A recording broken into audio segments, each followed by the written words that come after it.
नमस्कार दर्शकों, news today के इस बुलेटिन में आपका स्वागत है, जहां हम चर्चा और विश्लेषण करते हैं आज की महत्वपूर्ण खबरों का।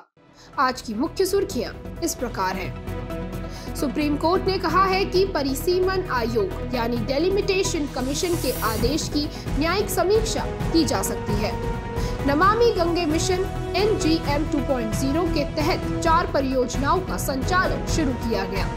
महाराष्ट्र ने वेनगंगा नल गंगा नदी जोड़ो परियोजना को मंजूरी दी। संयुक्त राज्य अमेरिका, ऑस्ट्रेलिया, कनाडा और फिलीपींस ने विवादित दक्षिण चीन सागर SCS में हवाई और नौसैनिक अभ्यास किया। CSE के एक अध्ययन के अनुसार PM कुसुम योजना को अपने लक्ष्य हासिल करने के लिए पुनर्विचार की आवश्यकता है। छत्तीसगढ़ सरकार ने गुरु घासीदास तमोर पिंगला टाइगर रिजर्व की अधिसूचना को मंजूरी प्रदान की। चलिए खबरों की चर्चा विस्तार से करते हैं। रुख करते हैं पहली मुख्य खबर की ओर। सुप्रीम कोर्ट ने कहा है कि परिसीमन आयोग यानी डेलिमिटेशन कमीशन के आदेश की न्यायिक समीक्षा की जा सकती है।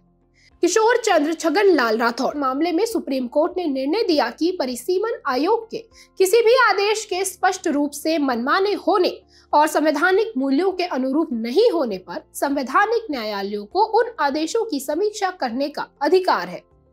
इससे पहले गुजरात हाईकोर्ट ने परिसीमन कार्य को चुनौती देने वाली याचिका को खारिज कर दिया था।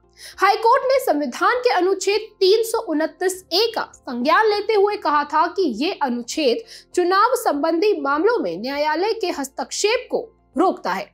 परिसीमन पर सुप्रीम कोर्ट के पूर्व निर्णय को जानने से पहले एक बार इसके बारे में विस्तार से चर्चा करते हैं। ये लोकसभा और विधानसभाओं के लिए प्रत्येक राज्य में सीटों की संख्या एवं प्रादेशिक निर्वाचन क्षेत्रों की भौगोलिक सीमाएं तय करने की एक प्रक्रिया है। संवैधानिक प्रावधानों को देखा जाए तो भारतीय संविधान के अनुच्छेद 82 के अनुसार परिसीमन का कार्य ऐसे प्राधिकारी द्वारा और ऐसी रीति से किया जाता है जिसे संसद कानून के माध्यम से निर्धारित करे। परिसीमन कार्य की जिम्मेदारी उच्च अधिकार प्राप्त संस्था को सौंपी जाती है। इस संस्था को परिसीमन आयोग यानी डेलिमिटेशन कमीशन या सीमा आयोग कहा जाता है। इस आयोग का गठन परिसीमन आयोग अधिनियम के तहत भारत का राष्ट्रपति करता है और यह गठन भारत में अभी तक 4 बार 1952, 1963, 1973 और 2002 में किया गया है। परिसीमन आयोग के आदेशों को कानूनी आदेश माना जाता है। इतना ही नहीं, परिसीमन आयोग DC के आदेशों को किसी भी न्यायालय के समक्ष चुनौती भी नहीं दी जा सकती है। चलिए इसी के साथ अब बात करते हैं परिसीमन पर सुप्रीम कोर्ट के पूर्व के निर्णयों के बारे में। DMK बनाम तमिलनाडु राज्यवाद। इस मामले में सुप्रीम कोर्ट ने चुनावी मामलों में न्यायिक हस्तक्षेप पर पूर्ण प्रतिबंध के तर्क को खारिज कर दिया था। सुप्रीम कोर्ट ने कहा था कि संवैधानिक न्यायालय चुनावों को सुविधाजनक बनाने के लिए या जब दुर्भावनापूर्ण या मनमाने ढंग से शक्ति के उपयोग का मामला सामने आता है तब न्यायालय हस्तक्षेप कर सकता है। वहीं अगर मेघराज कोठारी वाद की बात करें तो इस मामले में सुप्रीम कोर्ट ने कहा था कि इस चुनाव प्रक्रिया में केवल अनावश्यक देरी से बचने के लिए न्यायिक हस्तक्षेप को सीमित किया गया है। यह प्रावधान परिसीमन आदेश की न्यायिक समीक्षा पर पूर्ण प्रतिबंध नहीं लगाता है। चलिए बात करते हैं अगली मुख्य खबर के बारे में। नमामि गंगे मिशन यानी NGM 2.0 के तहत 4 परियोजनाओं का संचालन शुरू किया गया। देश में गंगा की पवित्रता और स्वच्छता को बनाए रखने के लिए एक और बड़ा कदम उठाया गया है। ये परियोजनाएं बिहार और उत्तर प्रदेश में शुरू की गई हैं। ये परियोजनाएं सीवेज उपचार क्षमता को 145 मेगालीटर प्रतिदिन यानी MLD से बढ़ाएंगी और बेहतर सीवर नेटवर्क प्रदान करेंगी। साथ ही कई अपवाह प्रणालियों को सुगम बनाएंगी। अब बात करते हैं नमामि गंगे मिशन NGM 2.0 के बारे में। नमामि गंगे कार्यक्रम एक एकीकृत संरक्षण मिशन है जिसे 2014 में मार्च 2021 तक की अवधि के लिए स्वीकृत किया गया था। इस कार्यक्रम को बाद में NGM 2.0 के रूप में 31 मार्च 2026 तक बढ़ा दिया गया था। इसका मुख्य उद्देश्य गंगा नदी के प्रदूषण का प्रभावी उन्मूलन करना और गंगा नदी का कायाकल्प करना है। नमामि गंगे मिशन के मुख्य स्तंभ हैं सीवेज उपचार, रिवर फ्रंट विकास, नदी की सतह की सफाई, वनीकरण, जैव विविधता, जन जागरूकता, अपशिष्ट प्रबंधन और गंगा ग्राम। इस मिशन की कार्यान्वयन एजेंसी की बात करें तो राष्ट्रीय स्वच्छ गंगा मिशन यानी NMCG और जल शक्ति मंत्रालय के तहत संबंधित राज्य और जिला समकक्ष निकाय इसका कार्यान्वयन करते हैं। राष्ट्रीय स्वच्छ गंगा मिशन सोसाइटी पंजीकरण अधिनियम 1860 के तहत एक सोसाइटी के रूप में पंजीकृत है। यह पूरी तरह से केंद्र द्वारा वित्त पोषित पहल है। इसके तहत कोई राज्यवार आवंटन नहीं किया जाता है। अब बात करते हैं मिशन की उपलब्धियों की। इस मिशन के तहत कुल 457 परियोजनाएं शुरू की गई हैं। फरवरी 2024 तक के आंकड़ों के अनुसार इनमें से 280 परियोजनाएं पूरी हो चुकी हैं और ये परिचालनरत हैं। जिला मजिस्ट्रेटों की अध्यक्षता में 139 जिला गंगा समितियां यानी DGC गठित की गई हैं। NMCG ने उद्योगों के लिए कॉमन एफ्लुएंट ट्रीटमेंट प्लांट्स यानी CETPs को मंजूरी दी है। बढ़ते हैं अगली खबर की ओर। महाराष्ट्र ने वेनगंगा नलगंगा नदी जोड़ो परियोजना को मंजूरी दी। वेनगंगा नलगंगा यानी पूर्णा तापी नदी जोड़ो परियोजना से महाराष्ट्र के विदर्भ क्षेत्र के 6 जिलों में 3.7 लाख हेक्टेयर कृषि भूमि की सिंचाई की जा सकेगी। इस परियोजना के तहत भंडारा जिले के गोसी खुर्द बांध से अधिशेष जल प्रवाह को पश्चिमी विदर्भ के बुल्ढाना जिले के नलगंगा बांध की ओर मोड़ा जाएगा। इसके लिए 426.52 किलोमीटर लंबी लिंक नहरों का निर्माण भी किया जाएगा। इसके लिए राष्ट्रीय जल विकास एजेंसी NWDA ने 2018 में विस्तृत परियोजना रिपोर्ट प्रस्तुत की थी। इसके बाद परियोजना को केंद्रीय जल आयोग से भी मंजूरी मिल गई थी और ये प्रोजेक्ट राष्ट्रीय नदी जोड़ो परियोजना NRLP को आगे बढ़ाने में भी मदद करेगा। चलिए सबसे पहले वेनगंगा और नलगंगा नदियों के बारे में विस्तार से बात करते हैं। वेनगंगा नदी की उत्पत्ति मध्य प्रदेश के महादेव पहाड़ियों से होती है। वेनगंगा गोदावरी नदी की एक प्रमुख सहायक नदी है। इतना ही नहीं, वेनगंगा नदी और वर्धा नदी आपस में मिलने के बाद आगे प्राणहिता नदी कहलाती है। ये नदी छत्तीसगढ़, मध्य प्रदेश, महाराष्ट्र और तेलंगाना राज्यों से होकर बहती है। वहीं नलगंगा नदी पूर्णा नदी के बाएं तट से मिलने वाली इसकी प्रमुख सहायक नदी है और ये तापी नदी की उप सहायक नदी भी है। चलिए अब समझते हैं राष्ट्रीय नदी जोड़ो परियोजना NRLP के बारे में। राष्ट्रीय नदी जोड़ो परियोजना राष्ट्रीय परिप्रेक्ष्य योजना यानी नेशनल पर्सपेक्टिव प्लान पर आधारित है। राष्ट्रीय परिप्रेक्ष्य योजना को 1980 में तत्कालीन केंद्रीय सिंचाई मंत्रालय, वर्तमान के जल शक्ति मंत्रालय ने तैयार किया था। इस परियोजना का उद्देश्य अधिक जल बहाव वाले बेसिन से कम जल बहाव वाले बेसिन में जल को स्थानांतरित करना है। राष्ट्रीय नदी जोड़ो परियोजना ने राष्ट्रीय परिप्रेक्ष्य योजना के तहत 30 नदी लिंक परियोजनाओं की पहचान की है। इनमें प्रायद्वीपीय भारत में 16 और हिमालयी क्षेत्र में 14 परियोजनाएं शामिल है। साल 2021 में केंद्रीय मंत्रिमंडल ने केन बेतवा नदी लिंक परियोजना के कार्यान्वयन को मंजूरी दी थी। ये पहली नदी जोड़ो परियोजना यानी रिवर लिंकिंग प्रोजेक्ट है। चलिए अब राष्ट्रीय नदी जोड़ो परियोजना के महत्व को समझते हैं। बुंदेलखंड जैसे सूखाग्रस्त क्षेत्रों को सिंचाई के लिए अतिरिक्त जल प्राप्त हो सकेगा, नौवहन सुविधा प्रदान की जा सकेगी और कोसी जैसी अधिक जल बहाव वाली नदियों से होने वाली बाढ़ की समस्या का समाधान भी हो सकेगा आदि। खबर के आखिर में राष्ट्रीय नदी जोड़ो परियोजना से जुड़ी मुख्य चुनौतियों पर भी एक नजर डालते हैं। इस परियोजना की वजह से लोगों का नई जगह पर पुनर्वास और उनके जीवन यापन को पहले जैसा बनाने में समस्या आएगी और परियोजनाओं की वजह से पर्यावरण को भी काफी नुकसान पहुंच सकता है, जैसे कि वनों की कटाई करनी पड़ेगी, मिट्टी का अपरदन होगा आदि। चलिए बात करते हैं आज की अगली मुख्य खबर की। संयुक्त राज्य अमेरिका, ऑस्ट्रेलिया, कनाडा और फिलीपींस ने विवादित दक्षिण चीन सागर यानी SCS में हवाई और नौसैनिक अभ्यास किया। इस अभ्यास का आयोजन साझा समुद्री चुनौतियों से निपटने तथा अंतर्राष्ट्रीय कानून और नियम आधारित व्यवस्था को बनाए रखने के लिए साझा सहयोग प्रदर्शित करने हेतु किया गया है। दक्षिण चीन सागर पश्चिमी प्रशांत महासागर का हिस्सा है।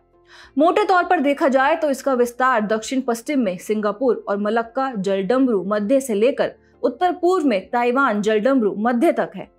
यह क्षेत्र एक महत्वपूर्ण पोत परिवहन मार्ग है जो मत्स्य के लिए समृद्ध है और यहाँ अत्यधिक जैव विविधता युक्त प्रवाल भित्ति पारितंत्र मौजूद हैं। विशेषज्ञों का मानना है कि यहाँ पर्याप्त तेल और गैस के भंडार भी मौजूद हैं। इसके तटवर्ती देश आपस के समुद्र और उसके संसाधनों पर अपनी संप्रभुता का दावा करते हैं। साथ ही वे इसके द्वीपों पर भी विवादित दावे करते हैं। चीन लगभग संपूर्ण दक्षिण चीन सागर पर अपना दावा करता है। 2016 में स्थायी मध्यस्थता न्यायालय यानी PCA ने समुद्री कानून पर संयुक्त राष्ट्र अभिसमय यानी UNCLOS के तहत फैसला सुनाया था कि चीन के दक्षिण चीन सागर पर दावे का कोई कानूनी आधार नहीं है। हालांकि चीन ने न्यायालय के इस फैसले को मानने से इनकार कर दिया था। हालिया दिनों में भारत ने दक्षिण चीन सागर के कुछ हिस्सों पर अपना दावा बताने वाले फिलीपींस और वियतनाम जैसे देशों के साथ सैन्य एवं राजनयिक भागीदारी को बढ़ाया है। दक्षिण चीन सागर में भारत की विस्तारित भागीदारी को निर्धारित करने वाले प्रमुख कारकों में सामरिक हित, नौवहन की स्वतंत्रता तथा तेल एवं गैस संसाधन शामिल हैं। इसी के साथ बढ़ते हैं अगली खबर की ओर। CSE के एक अध्ययन के अनुसार PM कुसुम योजना को अपने लक्ष्य हासिल करने के लिए पुनर्विचार की आवश्यकता है। प्रधानमंत्री किसान ऊर्जा सुरक्षा एवं उत्थान महाभियान PM कुसुम ने अपने लक्ष्यों का केवल 30% ही हासिल किया है। इस कारण से शेष लक्ष्यों को निर्धारित समय सीमा 2026 तक प्राप्त करने के संबंध में इसकी क्षमताओं पर चिंता प्रकट की जा रही है। खबर के बारे में विस्तार से चर्चा करने से पहले चलिए PM कुसुम योजना के बारे में थोड़ा जान लेते हैं।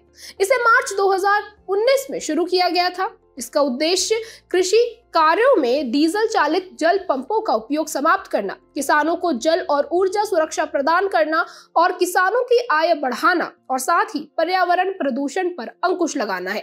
वहीं इसका लक्ष्य मार्च 2026 तक 34.8 गीगावाट की सौर क्षमता स्थापित करना है। PM कुसुम योजना का नोडल मंत्रालय नवीन एवं नवीकरणीय ऊर्जा मंत्रालय है। इसमें 3 घटक है। पहला घटक A 2 मेगावाट तक की क्षमता के व्यक्तिगत लघु और ऊर्जा संयंत्रों की स्थापना करके 10,000 मेगावाट की सौर क्षमता प्राप्त करना।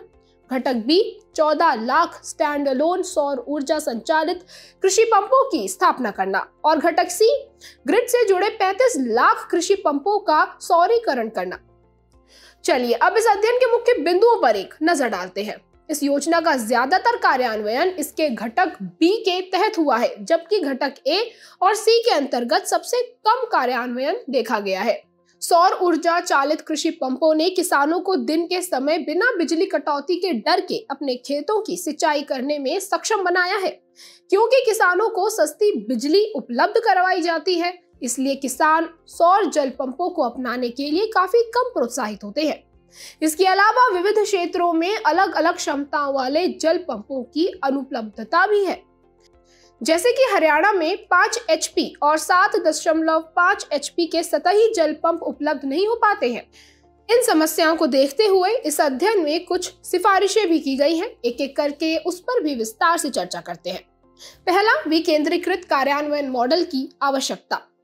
किसानों की आबादी और जरूरतों के बारे में जमीनी स्तर पर जानकारी रखने वाली कार्यान्वयन एजेंसियां किसानों की जरूरतों को अधिक प्रभावी ढंग से पूरा करने में सक्षम है। अगली सिफारिश है वित्तीय व्यवहार्यता। किसानों को अग्रिम लागत का किस्तों में भुगतान करने का विकल्प मिलना चाहिए। इससे योजना उनके लिए वित्तीय रूप से अधिक व्यवहार्य हो सकेगी। और तीसरी सिफारिश है केंद्रीय वित्तीय सहायता में वृद्धि। ये विविध राज्यों की जरूरतों या सोलर मॉड्यूल की कीमतों के अधीन होनी चाहिए। चलिए अब बढ़ते हैं आज की आखिरी मुख्य खबर की तरफ। छत्तीसगढ़ सरकार ने गुरु घासीदास तमोर पिंगला टाइगर रिजर्व की अधिसूचना को मंजूरी प्रदान की। इस नए टाइगर रिजर्व का निर्माण गुरु घासीदास राष्ट्रीय उद्यान और तमोर पिंगला अभयारण्य के क्षेत्र को मिलाकर किया जाएगा। ये छत्तीसगढ़ राज्य में चौथा टाइगर रिजर्व होगा। इससे पहले छत्तीसगढ़ में 3 टाइगर रिजर्व्स हैं, इंद्रावती, उदंती, सीता नदी और अचानकमार। दिलचस्प बात यह है कि यह देश का तीसरा सबसे बड़ा टाइगर रिजर्व होगा। जब हम सबसे बड़े टाइगर रिजर्व की बात करते हैं तो वर्तमान में आंध्र प्रदेश का नागा अर्जुन सागर श्री शैलम देश का सबसे बड़ा टाइगर रिजर्व है।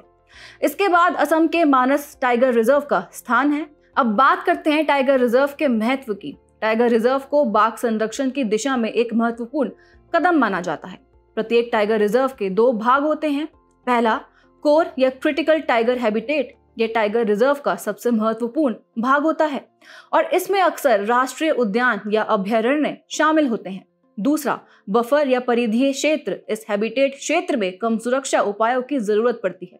वर्तमान में देश में कुल 55 टाइगर रिजर्व हैं। देश का 55वां और सबसे नया टाइगर रिजर्व 2023 में अधिसूचित धौलपुर करौली टाइगर रिजर्व है। अब सवाल उठता है कि टाइगर रिजर्व को अधिसूचित करने की प्रक्रिया क्या है। चलिए ये जानते हैं।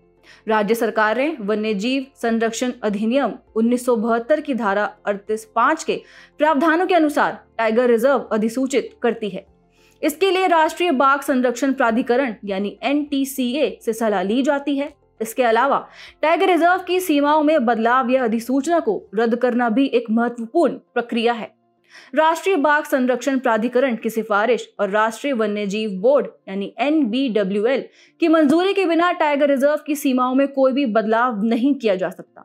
आपको बता दें, राष्ट्रीय वन्यजीव बोर्ड वन्यजीव संरक्षण अधिनियम 1972 के तहत गठित एक वैधानिक बोर्ड है। यह वन्य जीवों और वनों के संरक्षण तथा विकास को बढ़ावा देता है। कोई भी राज्य सरकार केवल लोकहित में ही किसी टाइगर रिजर्व की अधिसूचना को रद्द यानी डीनोटिफाई कर सकती है। इसके लिए राज्य सरकार को पहले राष्ट्रीय बाघ संरक्षण प्राधिकरण और राष्ट्रीय वन्यजीव बोर्ड से मंजूरी लेनी होगी। अब गुरु घासीदास राष्ट्रीय उद्यान और तमोर पिंगला अभयारण्य के बारे में जानकारी प्राप्त करते हैं। गुरु घासीदास राष्ट्रीय उद्यान छोटा नागपुर पठार पर स्थित है और इसका कुछ भाग बघेलखंड पठार पर भी अवस्थित है। यहाँ मध्यम सघन वनों के साथ आर्द्र पर्णपाती वन पाए जाते हैं। इन वनों में सागौन, साल, गुर्जन, प्लास, तेंदू, महुआ जैसे अन्य प्रमुख वृक्ष मिलते हैं। यहाँ सोन नदी जल अपवाह बेसिन के तहत आने वाली नदियों का अपवाह तंत्र मौजूद है। वन्य जीवों की बात करें तो यहाँ बाघ, तेंदुआ, सियार, बार्किंग डियर, चित्तीदार हिरण आदि भी पाए जाते हैं। वहीं तमोर पिंगला अभयारण्य में हाथी, बाघ, तेंदुआ, भालू, सांबर हिरण, जंगली सुअर आदि वन्यजीव देखे जा सकते हैं। इस अभयारण्य का नाम तमोर और पिंगला नामक आरक्षित वनों के नाम पर रखा गया है, जो तमोर पहाड़ और पिंगला नदी के नाम पर रखे गए हैं। बुलेटिन के आखिर में अब बढ़ते हैं आज की संक्षिप्त सुर्खियों की तरफ। अभ्यास मित्र शक्ति भारत और श्रीलंका के बीच एक वार्षिक सैन्य अभ्यास है। इस अभ्यास का उद्देश्य कौशल, अनुभव और सर्वोत्तम कार्य पद्धतियों के विनिमय की सुविधा प्रदान करके दोनों देशों की सेनाओं की परिचालन दक्षता में सुधार करना है। ई-सांख्यिकी पोर्टल को डेटा प्रबंधन और डेटा साझा करने के लिए एक व्यापक प्रणाली बनाने हेतु डिजाइन किया गया है। इससे देश भर में आधिकारिक आंकड़ों के सुगम प्रसार की सुविधा मिलेगी। डेब्ट फॉर डेवलपमेंट स्वैप्स अंतर्राष्ट्रीय मुद्रा कोष IMF द्वारा जारी किया गया एक अप्रोच फ्रेमवर्क पेपर है। ये एक सरकार और उसके एक या अधिक लेनदारों के बीच किया जाने वाला समझौता होता है। भारतीय रेलवे 10,000 इंजनों को कवच 4.0 से लैस करने के लिए निविदा जारी करेगी। ये स्वदेशी स्वचालित ट्रेन सुरक्षा ATP प्रणाली का नवीनतम संस्करण है। ये सेफ्टी इंटीग्रिटी लेवल 4 मानकों की एक इलेक्ट्रॉनिक प्रणाली है। इसमें 10,000 वर्षों में एक त्रुटि होने की संभावना होती है। WHO ने super bug hyper virulent Klebsiella pneumoniae के खिलाफ चेतावनी जारी की है। ये एक प्रकार का दवा प्रतिरोधी बैक्टीरिया है।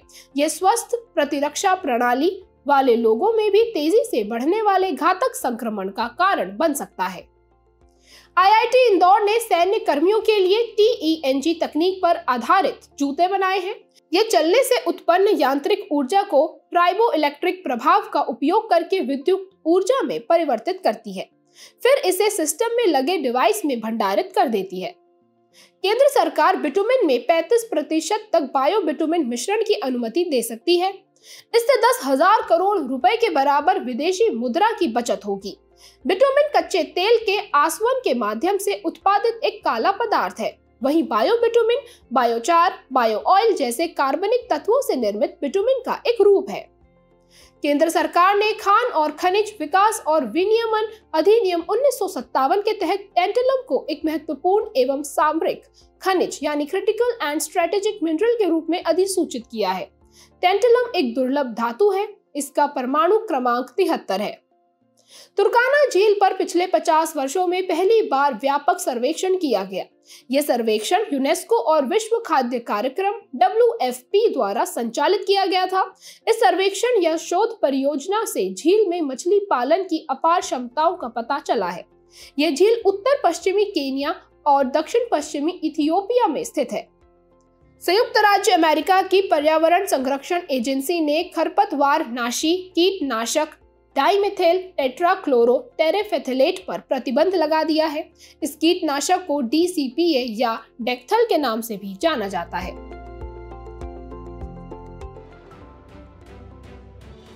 जाने से पहले आपकी समझ की परीक्षा के लिए डालते हैं एक नजर हमारे स्पेशल सेगमेंट प्रश्नोत्तरी पर।